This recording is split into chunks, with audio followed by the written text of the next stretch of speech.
रिया चक्रवर्ती ने कबूली सुशांत से हुए झगड़े की बात। शादी के बारे में भी किया बड़ा खुलासा। रिया ने यशराज प्रोडक्शंस के साथ सुशांत के कॉन्ट्रैक्ट पर दिया शॉकिंग बयान। क्या सुशांत ने रिया के साथ मिलकर ली थी एक प्रॉपर्टी? क्या रिया के बयान से पुलिस को हुआ शक? सुशांत सिंह राजपूत आत्महत्या मामले में बांद्रा पुलिस ने सुशांत की करीबी दोस्त रिया चक्रवर्ती का बयान दर्ज कर लिया है। रिपोर्ट्स के मुताबिक लगभग 11 घंटे चली इस पूछताछ में कई सवालों के जवाब सामने आए हैं, जो कि आपको हैरानी में डाल सकता है। रिपोर्ट्स के मुताबिक रिया से उनके और सुशांत के रिश्ते, बीते 1 साल में उनके संबंध, फिल्म इंडस्ट्री में सुशांत से लोगों के संबंध, रिया और सुशांत के साथ घर में शिफ्ट होने, दोनों की शादी वगैरह से जुड़े बयान दर्ज किए गए। रिपोर्ट्स के मुताबिक दोनों इसी साल शादी करने वाले थे। रिया ने इस बात को माना कि इस साल के आखिर में दोनों शादी करने वाले थे। पुलिस ने रिया और सुशांत के कॉल रिकॉर्ड्स भी स्कैन किए। रिया से कब और किन मामलों पर सुशांत से बात हुई, इस पर पुलिस ने पूछताछ की। वहीं पुलिस के सामने रिया ने साथ में प्रॉपर्टी लेने की बात भी स्वीकारी।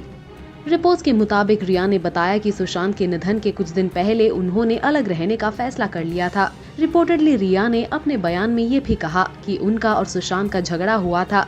इसके बाद वो अपार्टमेंट से चली आई थी। एक रिपोर्ट के मुताबिक बाद में दोनों के बीच मैसेज और फोन से बातचीत होती रहती थी। रिया ने पुलिस को इस लड़ाई के बाद एक दूसरे को भेजे गए मैसेजेस को भी दिखाया है और ये भी कहा है कि लड़ाई के बाद फोन कॉल के जरिए भी दोनों के बीच बातचीत हुई थी।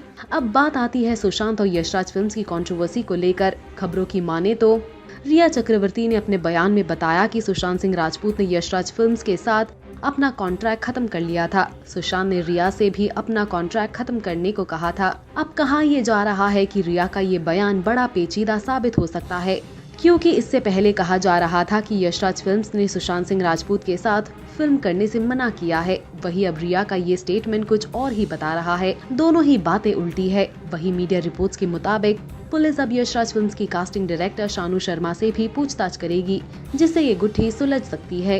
कुछ रिपोर्ट्स के मुताबिक सुशांत ने 3 कंपनियां सेटअप की थी, जिसमें से एक कंपनी में सुशांत ने रिया का नाम भी बोर्ड ऑफ डायरेक्टर्स में इंक्लूड किया था। रिपोर्ट्स के मुताबिक सुशांत सिंह राजपूत ने पिछले 2 सालों में 3 कंपनियां खड़ी कर ली थी। ये कंपनियां artificial intelligence, virtual reality, computer science, health promotion, स्वच्छता, भूखमरी और कुपोषण को लेकर काम कर रही है।